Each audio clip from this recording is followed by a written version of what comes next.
Assalamualaikum warahmatullahi wabarakatuh. Sebelumnya perkenalkan nama saya Safa Alisa dari Statistika C, presensi 18. Di sini saya akan menjelaskan tugas 2 yang telah saya kerjakan untuk mata kuliah pengantar rancangan percobaan untuk memenuhi nilai ujian akhir responsi.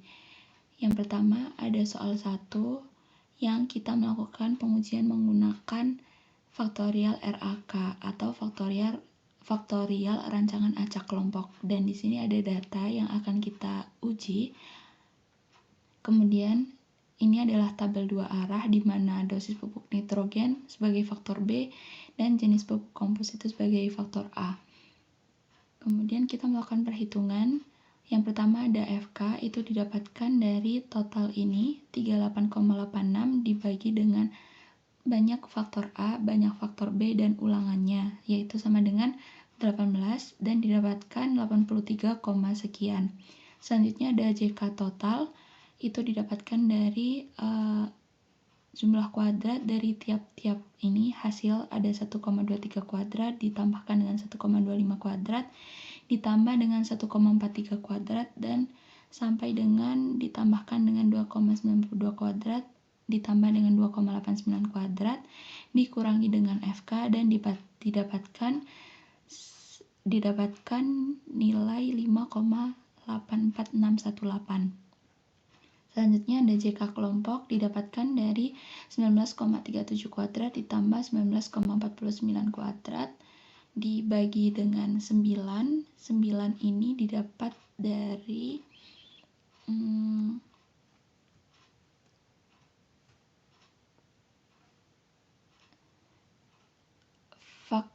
faktor A dikali dengan banyak faktor A dikali dengan banyak faktor B, dan didapatkan 9 dikurang dengan FK didapatkan 0,0008. Selanjutnya ada JK perlakuan, ini didapatkan dari jumlah kuadrat dari 2,48 kuadrat ditambah 2,9 ditambah 3,12 kuadrat ditambah hingga sampai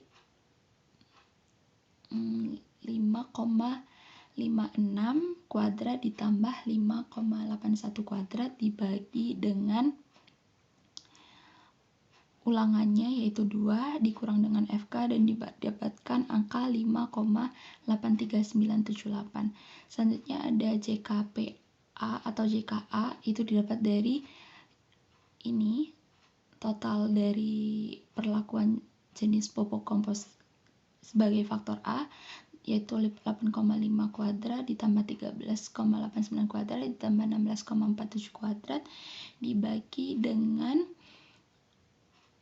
banyak faktor A dikali dengan ulangannya didapatkan 6 dikurangi FK didapatkan angka 5,51274. Kemudian untuk JKPB-nya didapatkan dari jumlah kuadrat ini total dari tiap dosis pupuk nitrogen dibagi dengan banyak faktor B dikali dengan ulangannya dan dikurang FK didapatkan 0,32441. Untuk JKAB itu didapatkan dari JK perlakuan ini dikurang dengan JKA dikurang JKB dan didapatkan angka 0,00262. Kemudian kita lakukan pengujian hipotesis. Ada H0, yang pertama H0 yaitu faktor A tidak berpengaruh terhadap respon yang diamati dan H1-nya faktor A berpengaruh terhadap respons yang diamati. Kemudian ada hipotesis selanjutnya, ada H0-nya adalah faktor B tidak berpengaruh terhadap respons yang diamati. Untuk hipotesis sandingannya adalah faktor B berpengaruh terhadap respons yang diamati. Selanjutnya hipotesis yang selanjutnya adalah interaksi antar faktor A dan faktor B tidak berpengaruh terhadap respons yang diamati. Dan untuk hipotesis sandingannya adalah interaksi antar faktor A dan faktor B berpengaruh terhadap respons yang diamati. Untuk hipotesis yang terakhir adalah blok atau kelompok tidak berpengaruh terhadap respons yang diamati, dan hipotesis tandingannya adalah blok atau kelompok berpengaruh terhadap respons yang diamati. Selanjutnya ini adalah tabel ANOVA-nya. Untuk DP kelompoknya kita dapat dari R-1 atau ulangannya dikurangi 1 yaitu 2-1 menjadi 1. Untuk perlakuannya ini ada DP-nya 8. Untuk A ini dapat dari A-1 ini B-1, ini A dikali B, dan untuk galat ini ada 8 dan total DB totalnya 17. Untuk JK-nya kita dapatkan dari perhitungan tadi. Untuk KT ini didapatkan dari JK dibagi dengan DB-nya masing-masing. Jadi di sini untuk JK kelompok berarti JK kelompok dibagi KT kelompok yaitu JK kelompok dibagi dengan DB kelompok. Untuk JKT perlakuan berarti JK perlakuan dibagi dengan DB perlakuan dan begitu seterusnya. Untuk SOF itu didapatkan dari KT kelompok. Untuk SOF kelompok ya, itu KT kelompok didapat dari KT kelompok dibagi dengan KT galat. Selanjutnya untuk SOF perlakuan itu di KT perlakuan dibagi KT galat dan begitu seterusnya. Jadi dibagi dengan KT-nya, KT yang dituju dan KT galat gitu. Dan untuk F0,05 ini didapatkan dari tabel F. Untuk keputusannya pada faktor A didapatkan ini SOF 3937,67460 itu lebih besar dari F tabel ya, yang angkanya 4,45897 sehingga keputusannya adalah tolak H0. Begitu juga dengan faktor B, SOF-nya juga lebih besar dari F tabel, maka tolak H0. Pada interaksi faktor A dan faktor B, SOF-nya lebih kecil dari F tabel sehingga keputusannya terima H0, dan pada kelompok itu SOF-nya lebih kecil juga dari F tabel, maka keputusannya terima H0. Untuk kesimpulannya, dengan taraf nyata 5% dapat disimpulkan bahwa jenis pupuk kompos berpengaruh terhadap hasil rumput pakan ternak. Selanjutnya, dengan taraf nyata 5% dapat disimpulkan dosis pupuk nitrogen berpengaruh terhadap hasil rumput pakan ternak. Selanjutnya, dengan taraf nyata 5% dapat disimpulkan interaksi antara jenis pupuk kompos dan dosis pupuk nitrogen tidak berpengaruh terhadap hasil rumput pakan ternak. Dan yang terakhir, dengan taraf nyata 5% dapat disimpulkan kelompok tidak berpengaruh terhadap hasil rumput pakan ternak. Selanjutnya kita melakukan pengujian kembali atau kita membuat tabel ANOVA alternatif 1 untuk menguji apakah terdapat pengaruh antara faktor A terhadap faktor B. Begitu, dan didapatkan untuk tabel ANOVA-nya sebagai berikut. Kemudian untuk keputusannya, pada faktor B, SOF-nya yang sebesar 231,72222 itu lebih besar dari F tabel 4,45897 sehingga keputusannya adalah tolak H0. Dan pada faktor A pada B1, SOF-nya juga lebih besar dari F tabel, maka tolak H0. Pada faktor A pada B2, SOF-nya lebih besar dari F tabel, maka tolak H0. Dan yang terakhir pada faktor A pada B3, SOF-nya juga lebih dari F tabel, sehingga tolak H0. Untuk kesimpulannya, dengan taraf nyata 5% dapat disimpulkan bahwa dosis pupuk nitrogen berpengaruh terhadap hasil rumput pakan ternak. Kemudian, dengan taraf nyata 5% dapat disimpulkan bahwa jenis pupuk kompos pada pupuk nitrogen level 1 berpengaruh terhadap hasil rumput pakan ternak. Dengan taraf nyata 5% dapat disimpulkan bahwa jenis pupuk kompos pada pupuk nitrogen level 2 berpengaruh terhadap hasil rumput pakan ternak. Kemudian yang terakhir, dengan taraf nyata 5% dapat disimpulkan bahwa jenis pupuk kompos pada pupuk nitrogen level 3 berpengaruh terhadap hasil rumput pakan ternak. Selanjutnya ada pengujian alternatif 2 yang bertujuan untuk mengetahui apakah terdapat pengaruh faktor B terhadap faktor A. Jadi untuk hipotesisnya, H0-nya tidak terdapat pengaruh faktor B terhadap faktor A, dan hipotesis tandingannya adalah setidaknya terdapat satu faktor B yang berpengaruh terhadap faktor A. Berikut ada tabel ANOVA-nya, dapat dilihat. Untuk keputusannya, pada faktor A, SOF-nya atau statistik uji F-nya itu lebih besar dari F tabel, maka keputusannya adalah tolak H0. Pada faktor B terhadap A1 itu SOF-nya juga lebih dari F tabel, maka tolak H0. Pada faktor B terhadap A2 itu SOF-nya juga lebih dari F tabel sehingga tolak H0. Begitu juga dengan faktor B terhadap A3, SOF-nya juga lebih dari F tabel, maka tolak H0. Kesimpulannya, dengan taraf nyata 5% dapat disimpulkan bahwa jenis pupuk kompos berpengaruh terhadap hasil rumput pakan ternak. Kemudian, dengan taraf nyata 5% dapat disimpulkan bahwa dosis pupuk nitrogen pada pupuk kompos jenis 1 berpengaruh terhadap hasil rumput pakan ternak. Dengan taraf nyata 5% dapat disimpulkan bahwa dosis pupuk nitrogen pada pupuk kompos jenis 2 berpengaruh terhadap hasil rumput pakan ternak. Dan yang terakhir adalah dengan taraf nyata 5% dapat disimpulkan bahwa dosis pupuk nitrogen pada pupuk kompos jenis 3 berpengaruh terhadap hasil rumput pakan ternak. Selanjutnya kita beralih pada soal 2, yang dimana soal 2 ini menggunakan split plot RAK. Ya, jadi ini untuk data yang akan kita uji, dan ini kita kelompokkan menjadi tabel petak utama seperti pada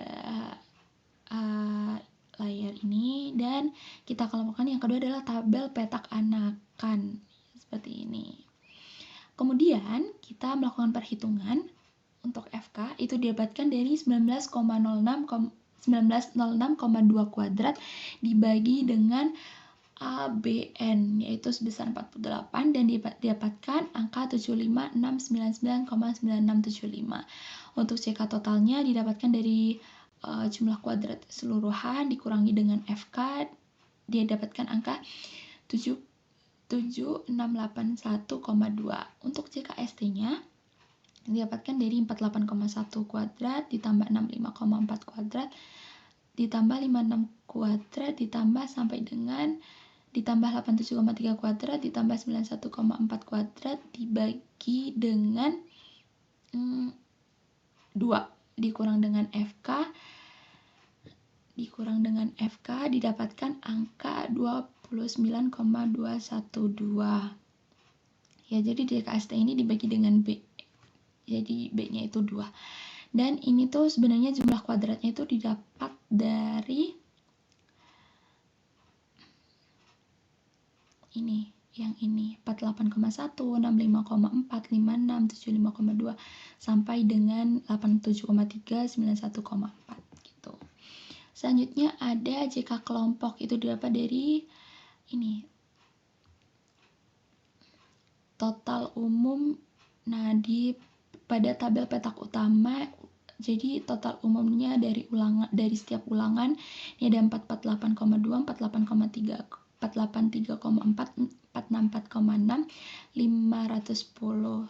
Itu nanti setiap itu dikuadratkan kemudian dibagi dengan A dikali B, 6 dikali 2 didapatkan 12, dan dikurangi dengan FK didapatkan angka 176,02917.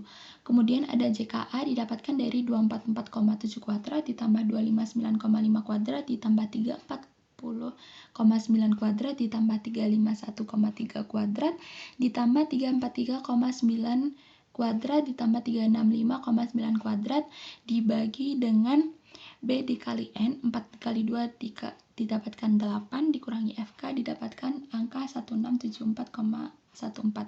Nah, angka-angka ini didapatkan dari mana sih? Angka-angka tersebut didapatkan dari total ini. Ya.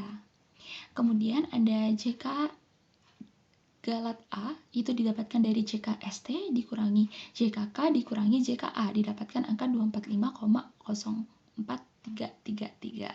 Kemudian kita menghitung JKB, itu dari 953,8 kuadrat ditambah 952,4 kuadrat dibagi dengan A dikali N, 6 dikali 4 didapatkan angka 24 dikurangi dengan FK didapatkan angka 0,040833.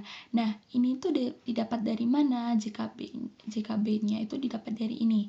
Total umum dari genotip B. Ada ya ini 953,8, 952,4. Selanjutnya kita menghitung JKAB, itu didapat dari 120 kuadrat ditambah 124,7 kuadrat ditambah 123,1 kuadrat ditambah sampai dengan 187,6 kuadrat ditambah 178,3 kuadrat dibagi dengan N. N-nya ada 4, jadi dibagi 4 dikurang dengan FK. Kemudian tidak sampai dengan itu, kita harus mengurangi dengan JKA dan JKB dan didapatkan angka 78,97667. Nah, angka-angka ini didapat dari mana? Angka-angka tersebut didapat dari ini, tabel petak anakan. Gitu. Selanjutnya ada JK Galat B, itu didapat dari JK total dikurangi dengan JKST dikurang dengan JKB dikurang JKAB dan didapatkan angka 75506,97. Selanjutnya ada hipotesisnya. Uji hipotesisnya ada yang pertama H0, petak utama A tidak berpengaruh terhadap respons yang diamati. Untuk hipotesis tandingannya, petak utama A berpengaruh terhadap respons yang diamati. Selanjutnya, untuk hipotesis selanjutnya ada anak petak B tidak berpengaruh terhadap respons yang diamati. Untuk hipotesis tandingannya, anak petak B berpengaruh terhadap respons yang diamati. Untuk hipotesis selanjutnya ada interaksi antar petak utama A dan anak petak B berpengaruh terhadap respons yang diamati. Dan untuk hipotesis tandingannya adalah interaksi antar faktor A dan maksudnya ini ada kesalahan ketik ya. Interaksi antara petak utama A dan anak petak B berpengaruh terhadap respon yang diamati. Selanjutnya, hipotesis yang terakhir adalah kelompok tidak berpengaruh terhadap respons yang diamati dan hipotesis tandingannya adalah kelompok berpengaruh terhadap respons yang diamati. Berikut itu adalah untuk tabel ANOVA-nya. Nah, ini untuk DB kelompoknya didapatkan dari N-1. N-nya 4 dikurang 1 jadi 3. DB A itu dari A-1, A-nya ada 6 dikurang 1 menjadi 5. Untuk Galat A, DB-nya itu didapat dari A-1 dikali N-1 menjadi didapatkan 15. Dan untuk DB total itu didapatkan dari AN-1 didapatkan 23. Kemudian untuk DBB itu dapat B-1, B-nya ada 2 jadi dikurang 1 jadi 1. AB ini DB-nya didapat dari A-1 dikali B-1 didapat 5. Dan untuk Galat B didapat dari A dikali N-1 dikali B-1 didapatkan 18. Dan untuk DB total keseluruhannya didapatkan dari ABN dikurang 1 dan didapatkan angka 47. Untuk CK-nya didapatkan dari perhitungan kita yang tadi. Untuk KT-nya sama seperti sebelumnya, itu didapatkan dari JK dibagi dengan DB. Dan untuk F hitung itu didapatkan dari KT ini dibagi dengan KT Galat. Jadi KT masing-masing dibagi dengan KT Galat. Dan untuk F 0,05 ini dari F tabel. Dan untuk keputusannya pada petak utama A, SUF atau F hitung itu lebih besar dari F tabel, maka keputusannya adalah tolak H0. Dan pada anak petak B, SUF atau F hitungnya lebih kecil dari F tabel, maka keputusannya adalah terima H0. Pada interaksi petak utama A dan anak petak B, SUF-nya lebih kecil dari F tabel, maka keputusannya adalah terima H0.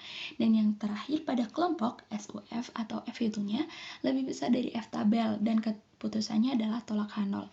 Untuk kesimpulannya, dengan taraf nyata 5% dapat disimpulkan bahwa petak utama A berpengaruh terhadap hasil padi. Dan dengan taraf nyata 5% dapat disimpulkan bahwa anak petak B tidak berpengaruh terhadap hasil padi. Dengan taraf nyata 5% dapat disimpulkan bahwa interaksi petak utama A dan anak petak B tidak berpengaruh terhadap hasil padi. Dan yang terakhir, dengan taraf nyata 5% dapat disimpulkan bahwa anak kelompok berpengaruh terhadap hasil padi. Sekian pemaparan dari saya. Kurang lebihnya mohon maaf. Wassalamualaikum warahmatullahi wabarakatuh.